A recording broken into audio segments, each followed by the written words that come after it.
સજ્જન શક્તિ સંગમ કાર્યક્રમ Kalol Bharatmata town hall ખાતે યોજાયો। રાષ્ટ્રીય સ્વયંસેવક સંઘ આરએસએસ આ વર્ષે તેના શતાબ્દી વર્ષમાં પ્રવેશ કરી રહ્યું છે, ત્યારે આ ઐતિહાસિક અવસરે સજ્જન શક્તિ સંગમનું આયોજન કરવામાં આવ્યું, જે સમાજ પરિવર્તનની દિશામાં એક મહત્વપૂર્ણ પગલું સાબિત થશે। આ કાર્યક્રમમાં પંચ પરિવર્તનના મુદ્દાઓ ઉપર ચર્ચા કરવામાં આવી રહી, જેમાં સામાજિક સમરસતા, પર્યાવરણ સંરક્ષણ, કુટુંબ પ્રબોધન, નાગરિક કર્તવ્ય અને સ્વદેશી જીવનશૈલી જેવા મુદ્દાઓનો સમાવેશ કરવામાં આવ્યો। સમાજ પરિવર્તન માટે એકતા અને સજ્જન શક્તિનો ઉલ્લેખ કરવો ખૂબ જ મહત્વનો છે। આ કાર્યક્રમથી સમાજને વધુ સક્રિય કરવા માટે પ્રેરણા આપવામાં આવશે।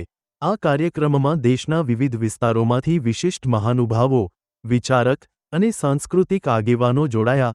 આ સાથે હિન્દુ સંસ્કૃતિના રક્ષણ અને પુનઃસ્થાપન માટેની રણનીતિઓ ઉપર પણ ચર્ચા કરવામાં આવી। કાર્યક્રમમાં વિશિષ્ટ મહાનુભાવો અને વક્તાઓએ પોતાના વિચારો રજૂ કર્યા। આ મહાનુભાવોમાં આદરણીય ડોક્ટર શ્રી જયંતીલાલ ભંડોડિયા ના પશ્ચિમ ક્ષેત્રના સંઘચાલક મુખ્ય વક્તા તરીકે ઉપસ્થિત રહ્યા, તેમજ પ્રતિભાવ પટેલ આરએસએસ કલોલના તાલુકા સંઘચાલક તરીકે કાર્યક્રમનું સંચાલન કર્યું। આ ઉપરાંત મહેશભાઈ ગગઝેર, સંપર્ક સૂત્ર અને અન્ય અગ્રણીઓ પણ ઉપસ્થિત રહ્યા।